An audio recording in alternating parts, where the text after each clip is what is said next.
Thank you, thank you. So I'm the power in today's conversation. And the first thing I want to say to you is, in order for you to live in your power, you have to be a leader in your own life. Did y'all hear that?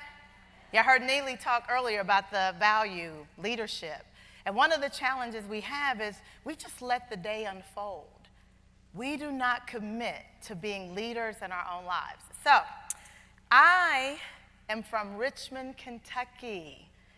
Yeah, right down the road. Usually when I start out, I say I'm a small town girl, but you guys know Richmond. But about 15, I guess I was about 14 or 15, I had this dream that I wanted to work in the music industry. Now, let me put a little framework around that. At that time, there was no music industry in Atlanta. There was no Google. There was no cell phone. So when I was telling my friends and family that I wanted to work in the music industry and I wanted to live in Atlanta, this was pretty much saying that I wanted to build hotels on Mars, right? That's how realistic it was. But fast forward about 8 years later, a whole lot of no's, a whole lot of prayer, a whole lot of pressing. I ended up working in the music industry. I ended up at LaFace Records, and I was responsible for the marketing of Toni Braxton, TLC, Outkast. I was traveling the world. I had this six-figure income in my mid-20s. I had an amazing job. I had friends and family that I loved. I loved my coworkers. I loved the artists I worked with, and I was miserable. I was absolutely miserable. Now, here I was blessed to work with some of the most influential people in the world, in sports, in academia, in politics. I mean, I had these amazing networks. And what I realized was what was happening to me is what happens to many successful people, many people of high achievement, many people that are working hard every day, is that our skill and talent can take us to levels of success that our character cannot sustain. Did y'all hear that? Our skills and talents can take us to levels of success that our character can't sustain. Because the challenge is we forget about the most critical piece of living in your power, and that's our personal growth. We're so committed to IT and diversity and computer training and social skills, and all that's very important. But the key to all of it is our personal development, to the point that John Maxwell, how many of you are familiar with John Maxwell? Raise your hand. Raise your hand. John Maxwell is the #1 leadership expert in the world. He's written over, at this point, I think it's about 117 books.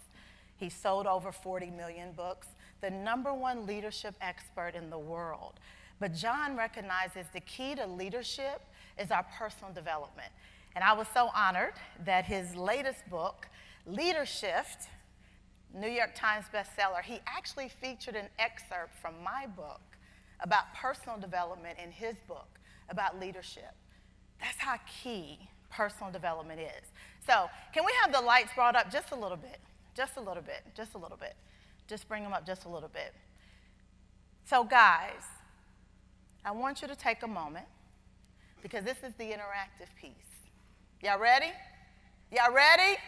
Y'all ready? Okay. This right here is universal for 3 things. Thank you very much. This right here is universal for 3 things.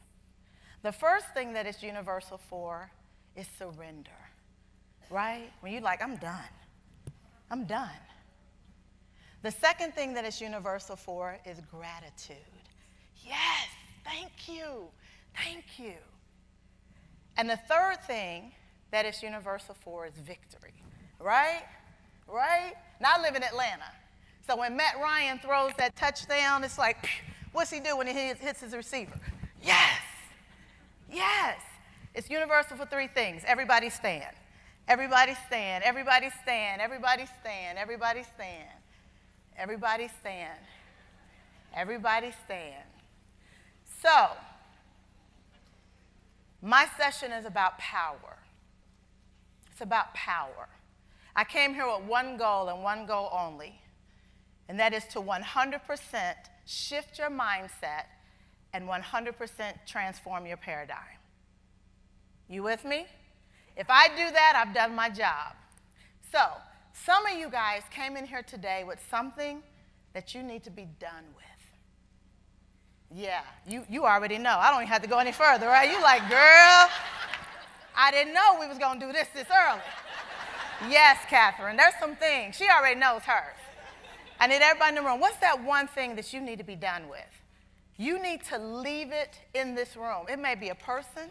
It may be a place. It may be a thing. It may be a mindset. It may be an idea. It may be a concept. But there's something that you knew before you came in this room that it's an anchor. You're done with it. You're over it. You're past it. It's finished. You need to leave it in this room. You're absolutely done with it. I want you to think of that one thing. Now, you're going to just say this to yourself. You're going to follow me on the count of 3. We're going to lift our hands in the universal sign for surrender. You're going to think to yourself, what is that one thing? Because this is a you and you thing, right? On the count of 3, your hands are going to go up. You're going to think about that one thing is that you're done with. You're leaving it in this room. On the count of 3, 1, 2, 3. Hands down. Now, the second thing we're going to do, you ready, Sherry? Second thing we're going to do is I want you to think about that thing you're grateful for. That thing you're grateful for. But here's the thing. You haven't even stopped to even say thank you. You just went to the next thing. Oh, okay, I did it. Okay, let's go. But you're grateful for it. You've been working towards it, longing for it. You've been working and striving. It came, and you just moved on. What's that one thing you're grateful for? But here's the thing. This time you're going to speak it out. My favorite book says that when you speak, it's created. So now I want you to speak it out. That one thing, just speak it out. Speak it out. Count of 3. The one thing you're grateful for on the count of 3. 1, 2, 3. Speak it out. Speak it out. Yes, hands down. Now, y'all know where we're going, right? Y'all know where we're going? Gratitude, victory, victory, victory, victory. What is that one thing that you have victory in your life and you have not celebrated it? You prayed for it, fasted for it, worked for it. You have victory and you haven't even celebrated it. You didn't even tell your colleagues, your friends, your family that the victories come in your life. But this time I want you to yell. I want you to yell with a voice of triumph. I want them at the front desk to call Kim and say, okay, y'all need to calm down in that ballroom. Okay? Okay, this time you're going to scream it out. What's that one thing you have victory in your life and you haven't celebrated? On the count of 3, 1, 2, 3, yell it out! Yes, thank you. You may be seated. You may be seated. Thank you so much. So, guys, as I shared, I'm from Richmond, Kentucky, right down the road. And how many of you guys have heard of Eastern Kentucky University? Yes, EKU. So I graduated from Model. Oh, it's a little abstract here, so you can't see me. I graduated from Model, which is the preparatory, the private school that's a part of EKU. And if you could see it, I'm like at the top there on the black part of the curtain. So a few years ago was my 30-year high school reunion. 30-year high school reunion. And to be very honest with you guys, I was a little nervous. Here's us 30 years later. And I had some anxiety about this whole 30 years, 30-year high school reunion. So I'm in the mirror and I'm getting dressed and I'm thinking back 30 years, and I'm thinking about that 18-year-old and the dreams I had when I was 18. And I mean, I wanted to live in Atlanta. I wanted to buy my mother a home. I did that by the age of 27. I wanted to work in the music industry. I did that. I'm thinking about all the times that life kicked me in the face and I got back up, right? I'm starting to hear little Jay-Z in my head, allow me to reintroduce myself, right? Let me tell you, there's a freedom you get dancing naked in the mirror. Right? So I'm thinking of this 18-year-old, and And now this 48-year-old, and I'm thinking about like who I was at 18 and now who I was at 48. And I started to recognize this gap, this thing, this disconnect in my life. And I started to really unpack like this thing that I had at 18 that wasn't there at 48. And I started recognizing this disconnect. And as I started looking at it and really studying it and thinking about it, and I realized that at 48, I wasn't confident. Now, all these amazing things I've been blessed to achieve, how could you not be confident, Sherry? And so I started asking my clients. I started going to my clients and going, okay, are you driven or are you confident? And they would go, oh, girl, hold on.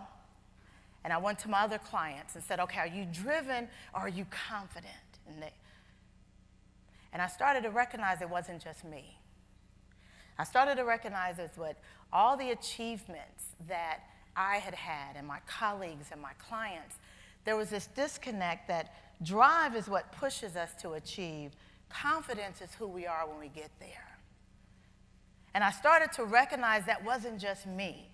There were so many people that I was working with, and they had these great levels of success where they were driven, but they weren't confident. And as I started to really bridge this gap and started to really want to recognize what do we do to make sure that we bridge the gap between our drive and our confidence? Because drive, that's who we are when we get there. Confidence, drive is what gets us there. Confidence is who we are when we get there.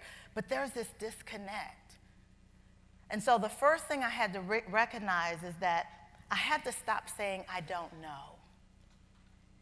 I don't know. How many of you, oh God, can we keep the lights up? I'm a very interactive speaker. Can we keep them up just a little bit?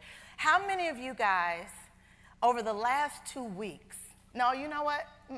How many of you over the last week, by a show of hands, have said, I don't know? Hold them up, keep them up, keep them up. Guys, look at this room. Look at this room of leaders.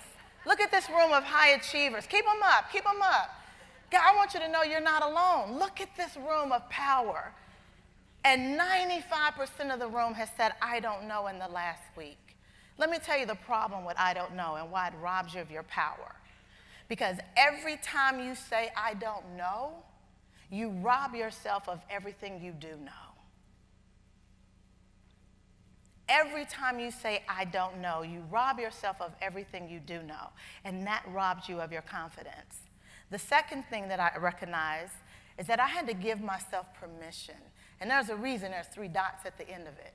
I needed to give myself permission to give up some things. I needed to give myself permission to stop going places. I had to give myself permission to stop thinking certain ways. I had to give myself permission to take my Superwoman cape off, wrap it around me, and take a nap. I had to give myself permission to get help.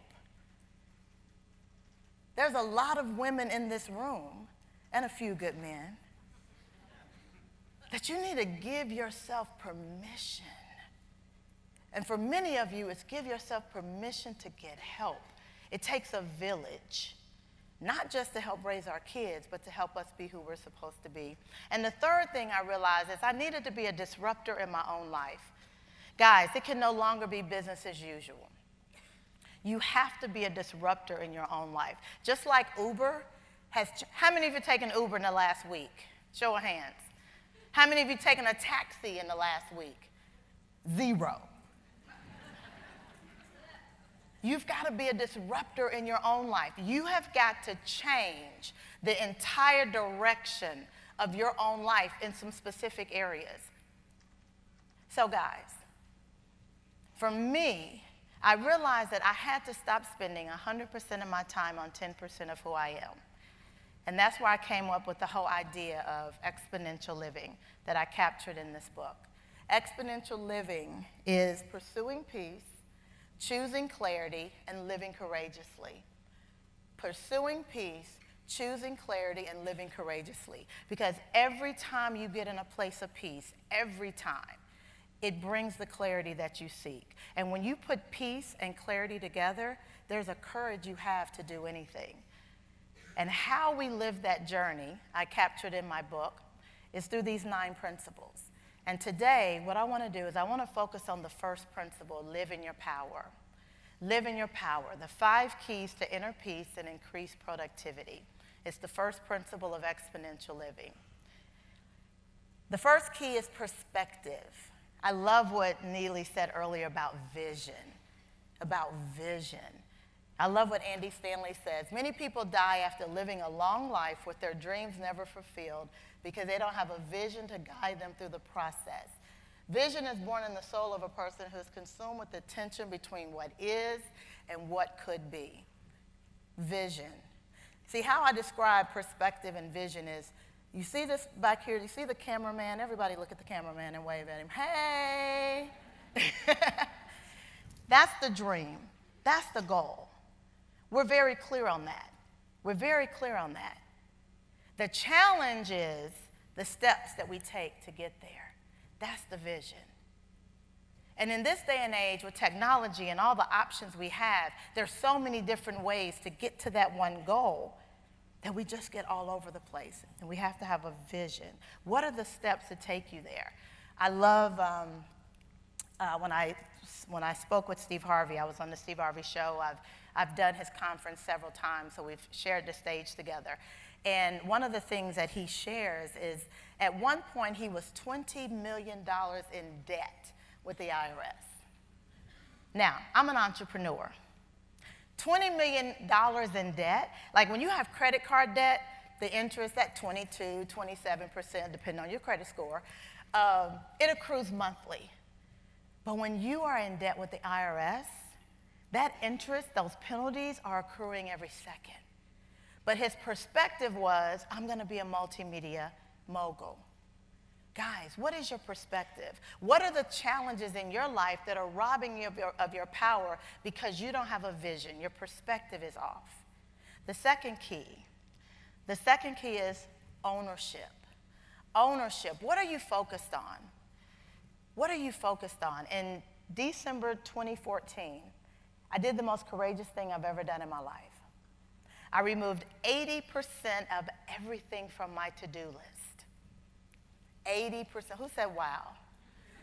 Yeah, I know. It was out of desperation. Up until that point,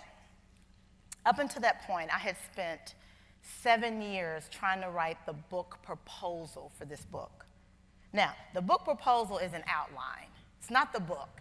So I had 7 years trying to write an outline to make it real simple. 7 years. The second week of December, I took 80% of everything off my to-do list.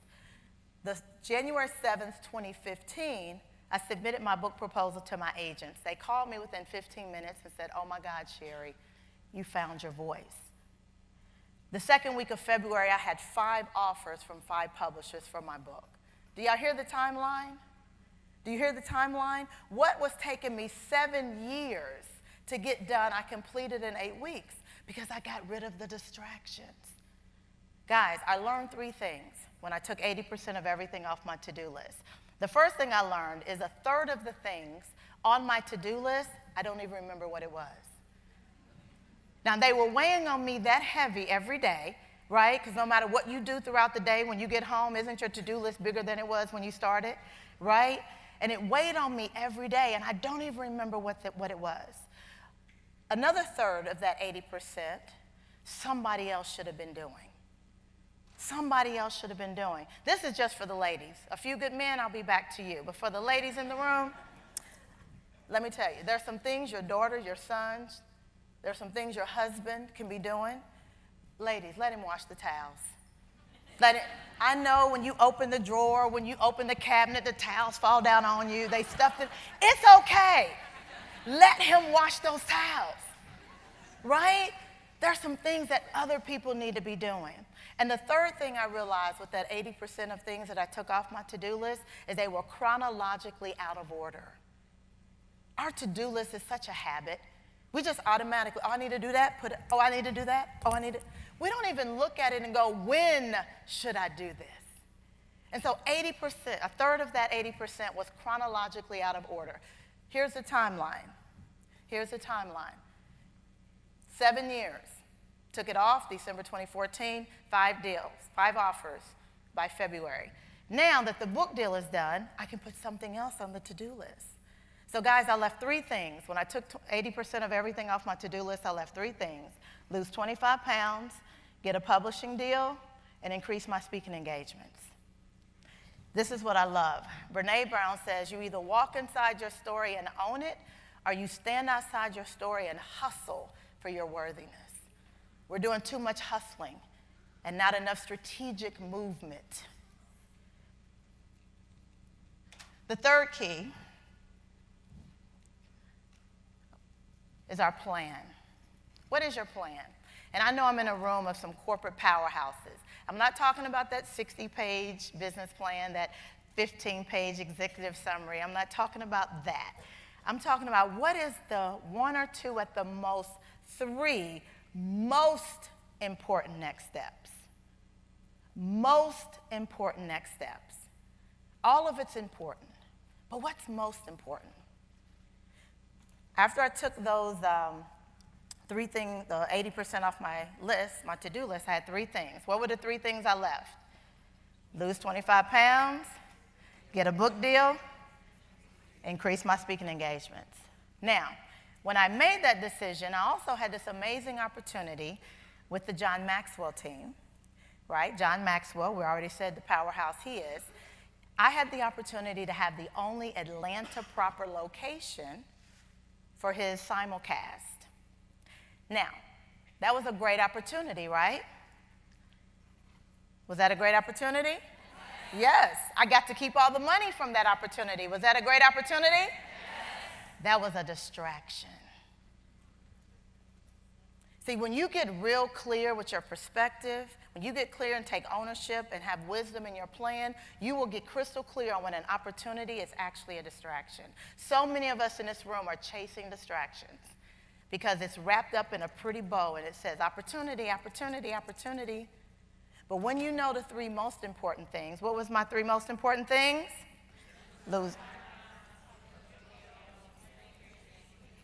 Does promoting a John Maxwell event help me with those 3 things? No. Even though it was a great opportunity, it was a distraction because every time I talked to a company about a sponsorship for a speaking engagement, was I talking about Sherry Riley or was I talking about John Maxwell? John Maxwell. You understand how an opportunity can be a distraction? And the 4th key is engagement. Engagement. We have to get present. We have to get present. My daughter is 12. She started playing lacrosse when she was 6 years old. Her very first game was about 10 in the morning on a Saturday. And we get up, and me and her, we go to the game. And while I'm driving, it's about a 40-minute drive, and she's in the back seat, and my girlfriend calls me. And I hadn't talked to her for a while, so I said, I'll call her when I get to the game. So now, my daughter's out on the football field playing lacrosse. I'm up in the stands. I have my iPhone between my legs, and I have my earbuds in, and I'm watching the game. Now, I'm watching the game. I talked to my girlfriend for about the first quarter and a half. My daughter wins her first ever lacrosse game, right? And I am so excited. And my baby is very affectionate. She's 12, she's 5'4". She still sits in my lap. I know, I love it. And so I know my baby's gonna run and jump in my arms because she's so affectionate. So I'm standing and I'm bracing myself. I'm ready, and my baby's gonna come and jump in my arms, and she's walking and I'm getting ready. And my daughter stops right in front of me and she says, Mommy, I can't believe you're on the phone for my first ever lacrosse game. And she walks to go be with her coach. My ego is like, are you kidding me, little girl? My ego is like, I just drove 40 minutes to bring your little butt to this game. Are you kidding me? My ego is like, there's 3 moms in the stands, and I'm one of them. Oh, my God, come on, coach, be done with this one, because me and this one about to have a conversation, right? So my ego's waiting. I'm waiting. My ego's waiting. My ego's waiting. My baby comes. She gets in front of me. I pick her up, and I hug her ever so tightly, and I said, baby, Mommy is sorry, and I will never be on the phone again when there's something important for you. Because what my baby taught me in that moment is that my presence was not enough. I needed to be present. My presence was not enough. I needed to be present. And that's a struggle we're all having. We're sitting at our desks, and we've got the phone right here, and it's on mute, and we're on our computer, and we're checking Facebook. Yes, I did send that. Yes, I did. Oh, that's just me? No, that's not just me. That's not just me. Guys, we got to be present. If you truly want to live in your power, we have to get present. And the last key is our consistency. What are the triggers that are keeping you from being consistent? Guys, if you don't remember anything else I share today, this is the most important thing I want you to remember. In order for us to truly live in our power, we have to broaden our definition of success. The challenge is, especially in America, I speak around the world, but this is so indicative of us in America, is that we have narrowed our success down to how many zeros are in our bank account and how many commas are between those zeros, or what letters we have in front of our name or what letters we have behind our name. That's how narrow we have allowed our success to be. Guys, we have to broaden our definition of success. My definition of success is broad enough to include being married for 14 years. How many married people in the room? You know that's success, right? Oh my God, I need a medal just for that. Watching Blue Bloods on Friday night with my mom, because that's what she loves to do. Being able to volunteer at my daughter's school. Getting 8 hours of sleep consistently, that's success. I used to be that fool that said, I'll sleep when I die. That was me. That was me. No. Even our computers need to reboot. Right? I love what Reese Witherspoon says. Many people worry so much about managing their careers, but rarely spend that much energy managing their lives. I want my life, not just my job, to be the best it can be. Guys, there's a 4-letter word that's keeping all of us from that. What's that 4-letter word? Who said it? This is easy. Fear. Who said fear? Right here. You don't get a prize, but thank you so much. Thank you. Fear. But here's what I've realized in coaching high achievers and working with people like you in this room, is that the fear that we're struggling with is the fear of success. We know the fear of making a mistake. We know how to overcome that. We know the struggle of getting our head bumped on a wall. We know how to overcome that. The fear is that fear of achieving that which we actually want to achieve. That's why we won't sleep at night. It's actually the opposite of what you think it is. I love what Marianne Williamson says. Marianne Williamson says, our deepest fear is not that we are inadequate. Our deepest fear, Sadiqa, is that we are powerful beyond measure. It is our life, our light, not our darkness, that most frightens us. We ask ourselves, who am I to be brilliant, gorgeous, talented, fabulous? Victoria, actually, who are you not to be? You are a child of God. Your playing small doesn't serve the world. There is nothing enlightened about you shrinking so others won't feel insecure around you. Melissa, you were born to make manifest the glory of God that is within you. You were born to make manifest the glory of God is within you. And when you let your light shine, you unconsciously give others permission to do the same. And as you are liberated from your own fears, you automatically liberate others. Guys, I want everybody to stand. I want everybody to stand. And I want you to repeat after me. Today, I will dive into my deepest fears to elevate to my highest faith to accomplish my greatest achievements. That sucked. That sucked. Do you really want to have your voice, your power, and your time? Do you really want to have your voice, your power, your time? Did you come here to spend 8 to 4:30 to just sit around and be cute?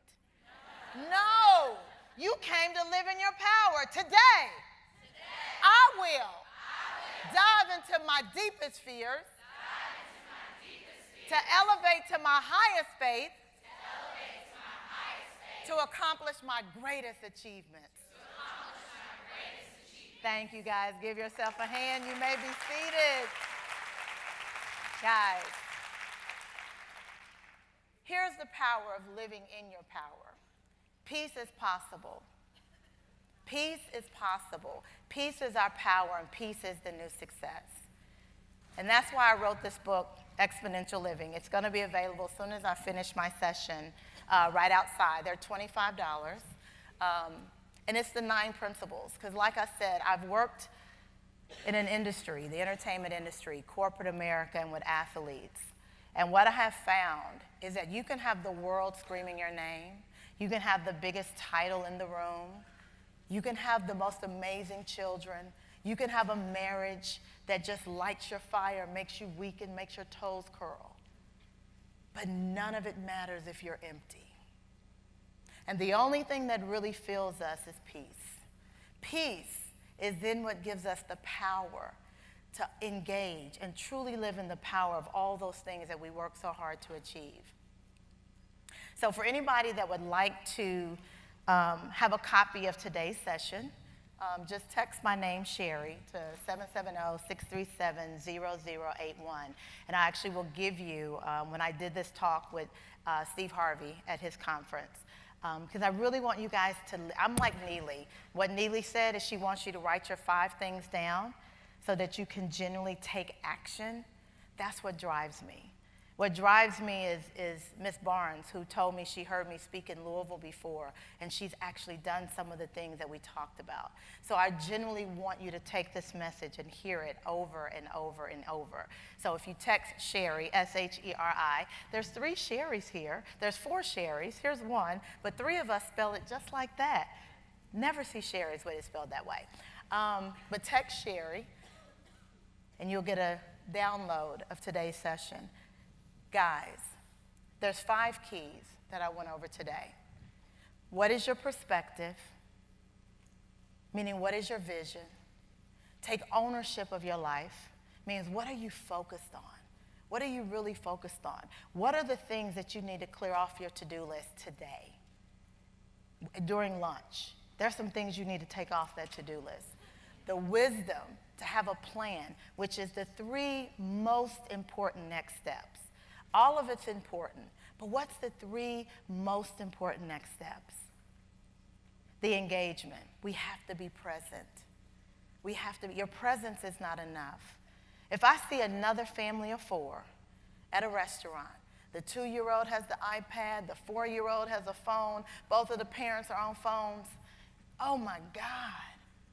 Oh my God. How many parents in here have that 16-year-old that won't talk to them now? Right? I'm not blaming you, but let me tell you what I've learned with my 12-year-old is when she gets in the car when we're going home from work, and all I'm thinking about is the email I need to send, the call I need to make, and all that baby wants to do is talk to me. And I'm not present enough to listen and talk to my 12-year-old. When she's 16 and won't talk to me, that's my fault. Because I trained her that way. We have to get present. And the 5th key is a reward. What are the triggers that are keeping you from being consistent? IWL, Kim, and the entire team, thank you so much for blessing me with this opportunity to share with you guys today.